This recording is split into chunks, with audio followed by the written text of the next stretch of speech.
Почитувани гости, драги пријатели, имам особена чест да ви се обратам на првата меѓународна конференција насловена Скопје економски и финансиски форум, организирана на иницијатива на Министерството за финансии.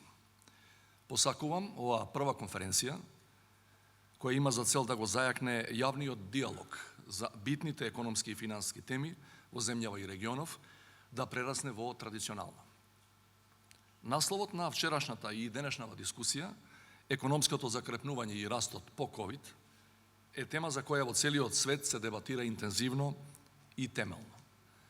При тоа најважно е сите дискусии да бидат водени врз база на реални податоци, со цел креаторите на економските политики да предложат решенија кои ќе овозможат граѓаните што по-безболно да транзитираат кон излез од оваа криза.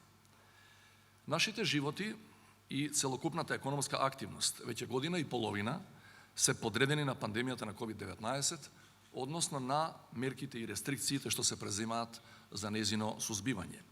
За жал, очигледно е дека во овој момент не можеме да дадеме соодветна проценка уште колку ќе трае оваа состојба и какви ќе бидат економските консеквенции на крајот.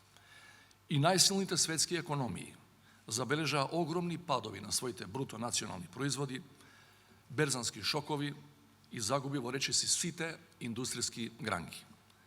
Сите земји во светот, соочувајќи се со пандемијата, се бореа и се уште се борат да го заштитат здравјето на своите граѓани, но и да ги неутрализираат штетните економски последици.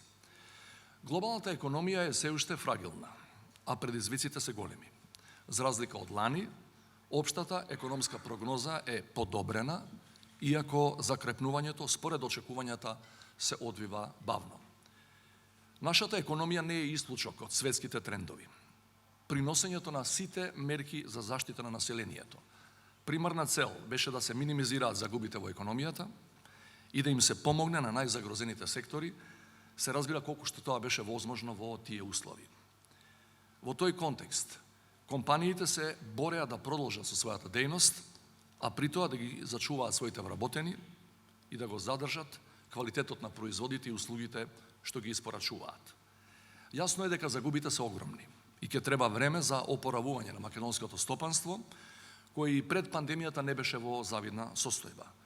Но она што е значајно е дека веќе имаме доволно информации и анализи за да процениме кои одлуки биле погрешни и не треба да се повторуваат, а кои продуцирале позитивни ефекти. Почитувани, токму пред самиот почеток на пандемијата, нашата земја конечно после долго чекање стана полноправна членка на НАТО алијансата, што освен безбедносната компонента на среден и на долг рок, очекуваме да резултира и со поголема економска стабилност и предвидливост, зголемена доверба од меѓународните партнери и отворање на нови перспективи во инвестиционата сфера. За жал, изминатава година се случи и застој на нашата европска интеграција, предизвикана од блокада чии аргументи се во спротивност со вредностите што ги представува Европската Унија како концепт. Сепак, како што и досега многу пати имам кажано, ќе повторам и денес дека патот кон полноправно членство во Европската Унија е приоритет, затоа што за европските вредности и за принципите на кои почива заедничкиот европски пазар, за нас не постои подобра алтернатива. Почитувани, пандемијата на COVID-19 покрај разорните удари врз економијата, како фундаментален двигател на општествата, ги стави на тест и политичката стабилност и довербата во институциите. Управувањето и владењето на правото беа соочени со предизвици без преседан. При тоа беше разнишан авторитетот и на меѓународните организации. Во прашање беше доведена и солидарноста на побогатите кон посиромашните. Мораме да тргнеме од многупати потврдената теза дека како поединечни држави не сме изолирани енклави и дека со индивидуални напори не можеме да се спротивставиме на опасноста која и се заканува на целата човечка цивилизација. Затоа е потребно заедничко делување на глобален план. Несомнено, имунизацијата е клучниот фактор за излез од кризата и во тој процес не смее да се дозволи забавена динамика или неравномерна дистрибуција на вакцините. Во кризни времиња сме уште повеќе упатени еден на друг. Верувам дека наша заедничка цел е да изградиме по-безбеден свет, во кој приоритет ќе бидат благосостојбата, здравјето и среќата на луѓето. Свет во кој образованието, културата, науката и општествениот развој ќе бидат побитни од воената моќ, контролата врз граѓаните или трката за материјални добра. Во оваа прилика би сакал да потенцирам еден неопходен сегмент кога се зборува за економијата и кој е особено релевантен за Република Северна Македонија, верувам и за останатите земји. Имено без солидна и континуирана инвестиција во човечкиот капитал, економскиот развој не може да биде оддржлив.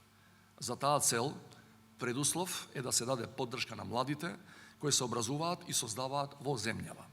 Тие се иднината на нашето општество и институциите треба да сторат се што е во нивна моќ да ги поддржат нивните идеи и нивните размислувања. Соодветната едукација е фундаментот за развивање на човечкиот капитал.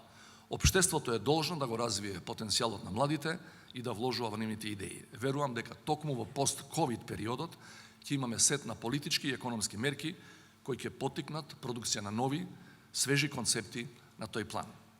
На крајот дозволете ми да ви посакам успешен втор дел од конференцијата, во кој сум сигурен дека ќе имате отворена размена на стручни идеи, анализи и мислења и ќе понудите применливи решенија за отворените прашања. Ви благодарам.